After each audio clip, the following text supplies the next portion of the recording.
Saudaraku yang dikasihi Tuhan Yesus Kristus, kita akan mendengarkan firman Tuhan dari surat Paulus ke jemaat Roma pasal yang ke-6 ayat 12 hingga ke-14. Tetapi sebelum saya bacakan, mari kita berdoa. Bapa di sorga, terima kasih karena karena berkat-berkat-Mu sungguh-sungguh luar biasa dalam hidup kami. Dan saat ini kami ingin mendengar firman-Mu. Berfirmanlah, ya Tuhan. Berikan kami roh kudus-Mu, membantu kami memahami firman-Mu. Dalam nama Yesus Kristus kami berdoa. Amin. Saudaraku, saya pendeta STP Siahan dari BKS Marturiah HKBP Sejabedeten akan membagikan firman Tuhan yang saya alaskan pada surat Roma pasal 6 ayat 12 hingga 14. Demikian bunyinya. Sebab itu hendaklah dosa jangan berkuasa lagi di dalam tubuhmu yang fana, supaya kamu jangan lagi menuruti keinginannya. Dan janganlah kamu menyerahkan anggota-anggota tubuhmu kepada dosa untuk dipakai sebagai senjata kelaliman. Tetapi serahkanlah dirimu kepada Allah sebagai orang-orang yang dahulu mati, tetapi yang sekarang hidup. Dan serahkanlah anggota-anggota tubuhmu kepada Allah untuk menjadi senjata-senjata kebenaran. Sebab kamu tidak akan dikuasai lagi oleh dosa, karena kamu tidak berada di bawah hukum Taurat, tetapi di bawah kasih karunia. Demikian firman Tuhan. Saudaraku yang dikasihi Tuhan Yesus, pengkhotbah terkenal Joyce Meyer dalam bukunya pernah mengatakan bahwa salah satu karunia terbesar dari Tuhan bagi kita adalah kebebasan memilih. Karena itulah kita selalu katakan bahwa hidup adalah pilihan. Tuhan tidak menciptakan kita sebagai robot, tetapi memberi kita apa yang disebut liberium arbitrium, yaitu kebebasan kehendak, kebebasan untuk memilih, kebebasan untuk menentukan diri kita sendiri. Bukan seperti ajaran dari agama lain yang mengatakan bahwa kita ini tidak ada kebebasan memilih, karena semua hidup ini sudah ditentukan oleh takdir. Bukan seperti itu. Tetapi iman percaya Kristen mengatakan bahwa dunia ini Tuhan ciptakan secara sempurna dan baik untuk menjadi tempat kehidupan yang baik bagi kita. Kita yang bebas memilih mana yang akan kita pilih. Bahkan yang lebih besar lagi, Tuhan telah menyediakan keselamatan sempurna dan hidup kekal bagi kita di dalam Tuhan Yesus Kristus. Tetapi pada saat yang sama, di dunia ini ada iblis yang terus-menerus berusaha menangkap kita untuk menjadi budaknya. Nah, saudaraku, disitulah kita diperhadapkan kepada dua pilihan. Siapa yang kita pilih? Yesus atau iblis? Saudaraku, pilihan ini tidak sederhana, karena pilihan itu yang akan menentukan arah dan kualitas hidup kita ke masa depan.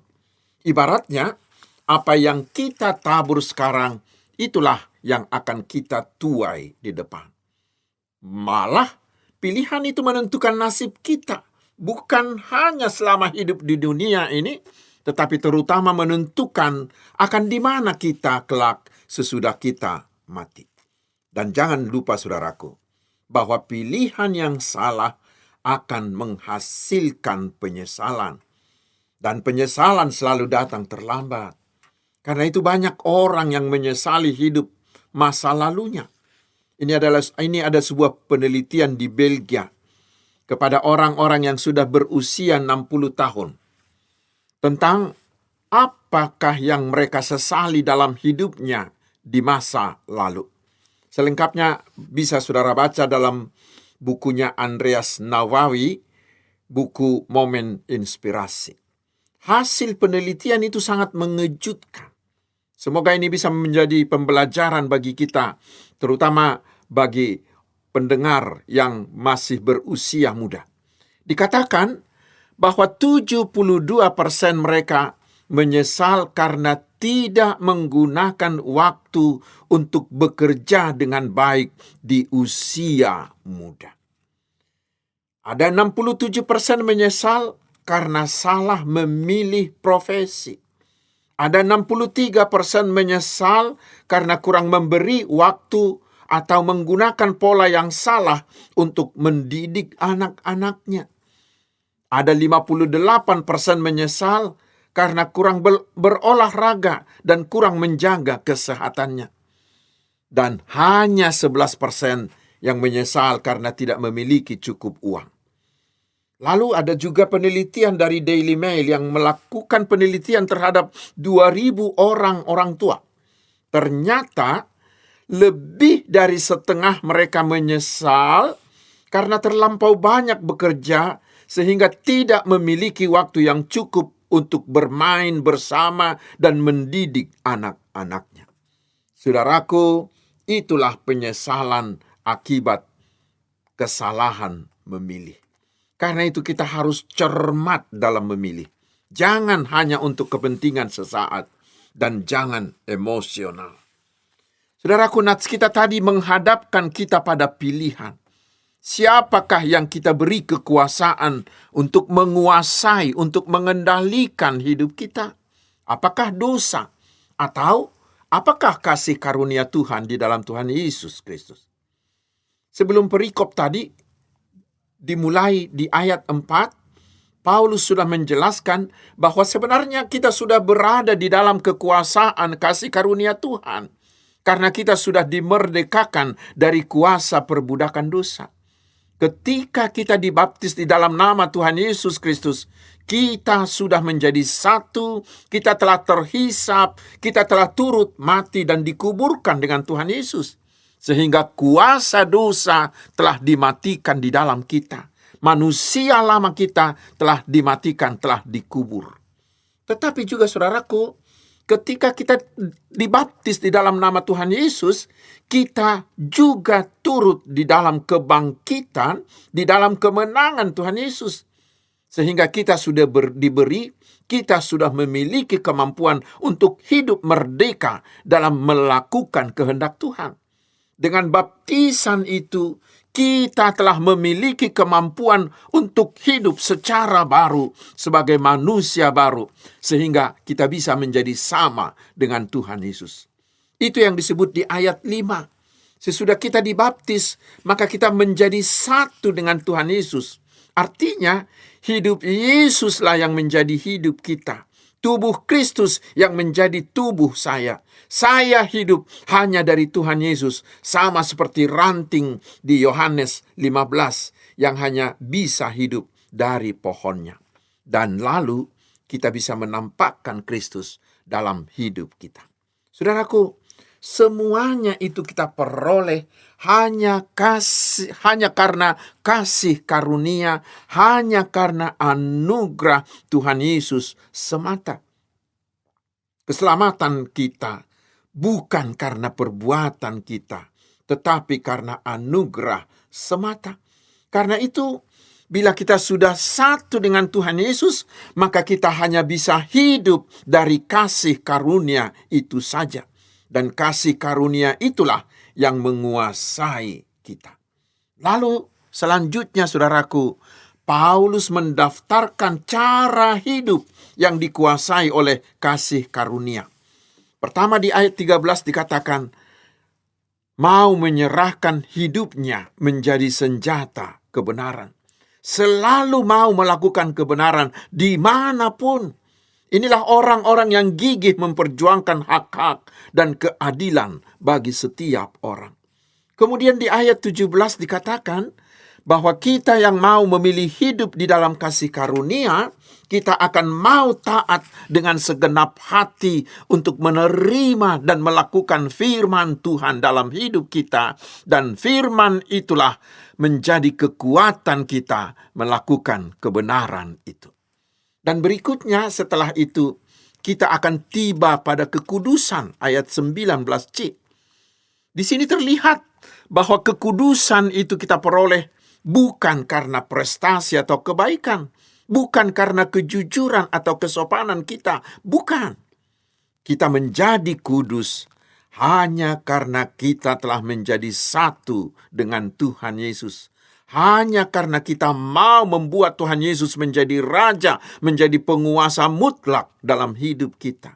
Kekudusan kita peroleh hanya bila kita mau hidup di dalam kasih karunia Tuhan Yesus tadi. Itu yang dikatakan di ayat 22, saudaraku.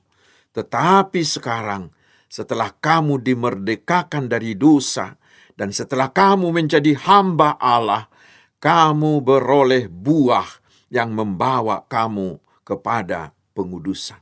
Dan di akhir ayat 22 dikatakan, dan sebagai kesudahannya ialah hidup yang kekal. Hidup yang dikuasai kasih karunia itu bermuara, berakhir pada hidup kekal. Jadi sebenarnya hidup yang dikuasai kasih karunia itu sungguh-sungguh nikmat, sungguh sangat-sangat menyenangkan. Tetapi saudaraku, ada pilihan lain. Ternyata ada juga yang salah mengerti tentang kasih karunia itu. Ketika di pasal 5 ayat 2, Paulus di sana mengatakan, di mana dosa bertambah banyak, di sana kasih karunia menjadi berlimpah-limpah. Lalu ada jemaat Roma yang mengatakan seperti kita baca di ayat 1 dari pasal 6 ini. Mereka mengatakan, jika demikian, marilah kita melakukan dosa sebanyak-banyaknya, supaya kita bisa beroleh kasih karunia, karena Tuhan Yesus toh akan memberi kita kasih karunia. Itu kata mereka. Apa artinya itu, saudaraku? Mereka inilah orang yang mau mengikut Yesus, tetapi ingin juga tetap hidup di dalam dosa.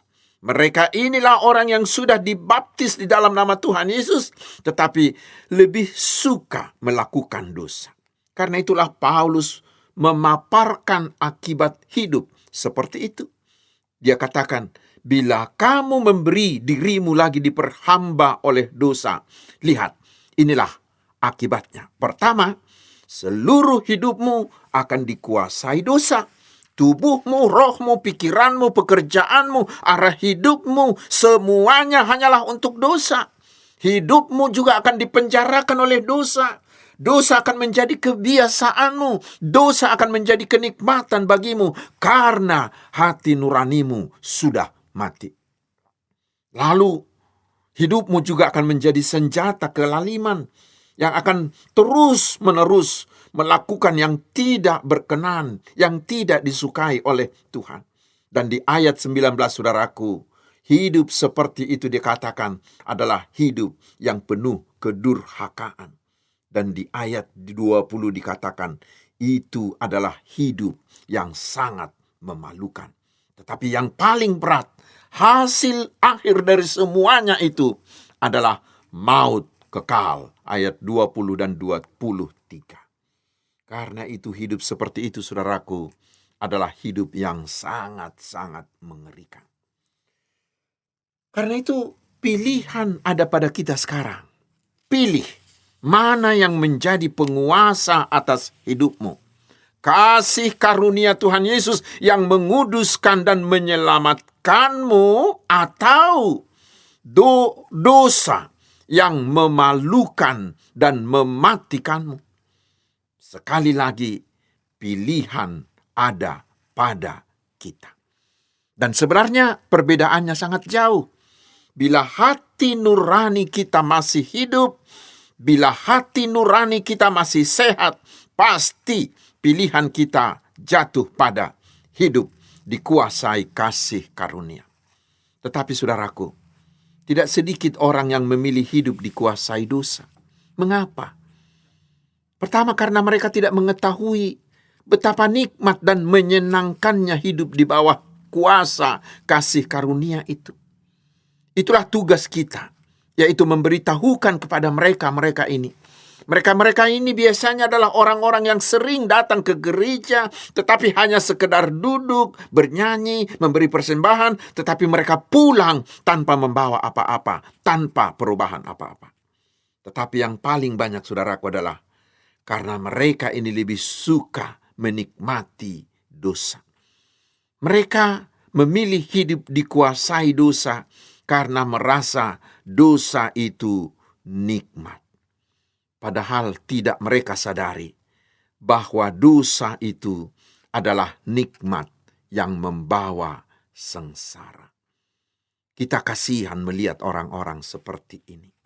Nampaknya hidup mereka ini hebat, glamor, mewah, tetapi sangat mengerikan karena mereka adalah budak-budak dosa. Kasihan sekali orang-orang seperti itu. Padahal saudaraku, bila mereka memberi dirinya dikuasai kasih karunia, bila mereka benar-benar memberikan dirinya kepada Tuhan Yesus, maka mereka akan benar-benar merdeka. Mereka akan bebas melakukan perbuatan baik. Mengapa? Karena hanya Yesus pembebas. Dialah penyelamat yang tidak pernah membuat kita kembali masuk ke dalam perhambaan. Justru ketika kita semakin menyerahkan hidup kita kepada Yesus, maka hidup kita akan bebas, akan plong, akan lepas dari semua ikatan-ikatan yang menyesakkan. Kita akan bebas dari rasa khawatir, dari ketakutan, dari letih lesu, dari beban berat. Itu sangat luar biasa, bukan? Karena itu saudaraku, mari jangan salah pilih. Itulah pilihan bagi kita hari ini. Hidupmu dipertaruhkan ke tangan siapa? Siapa yang menjadi raja dalam hidupmu? Kasih karunia atau dosa? Mungkin saudaraku, untuk membantu kita agar lebih cerdas memilih, kita perlu tahu bahwa nilai kita ditentukan oleh siapa pemilik kita. Nilai kita ditentukan oleh siapa pemilik kita. Kita kasih contoh saja. Pasti kita semua kenal dengan peci, bukan? Peci. Bila kita ingin beli peci, kita pergi ke toko. Ketika di toko, kita memperlakukan peci itu seenaknya, bukan? Kita boleh bolak-balikan dia dari kiri ke kanan, dari kanan ke kiri. Lihat dalamnya, lihat luarnya, lihat semuanya. Pokoknya sesuka hati kita. Tetapi saudaraku, coba bila peci itu sudah ada di kepalanya Bapak Presiden. Coba, siapa yang berani pegang? Yang berani pegang pasti akan ditembak atau dipenjarakan. Padahal pecinya itu sama. Yang berbeda saudaraku adalah siapa pemiliknya. Sama dengan kita. Bila kita menyerahkan hidup kita menjadi milik dosa, bila kita membiarkan iblis dan manusia menjadi pemilik hidup kita, maka orang-orang akan memperlakukan, bahkan akan menggerayangi kita sesuka hati mereka. Tetapi sebaliknya saudaraku, bila kita berada di bawah kuasa kasih karunia Tuhan, bila kita adalah milik kasih karunia Tuhan, coba lihat hasilnya apa. Kita baca di Yohanes 10 ayat 28. Yohanes 10 ayat 28. Berkata, Aku memberikan hidup yang kekal kepada mereka, dan mereka pasti tidak akan binasa sampai selama-lamanya, dan seorang pun tidak akan merebut mereka dari tanganku. Sekarang pilihlah, siapa menguasai hidupmu? Siapa menguasai hidupmu? Saya akan mengucapkan selamat bila saudara memilih kasih karunia Tuhan Yesus menjadi penguasa atas hidupmu. Amin. Kita berdoa. Terima kasih Tuhan atas firman-Mu. Berikan kami Roh Kudus-Mu, agar kami cerdas memilih. Dan setiap hati pendengar yang mendengarkan siaran ini, agar mereka memilih untuk menjadi milik kasih karunia Tuhan Yesus. Agar membuat kasih karunia Tuhan Yesus menjadi penguasa hidup mereka. Dalam nama Yesus kami berdoa.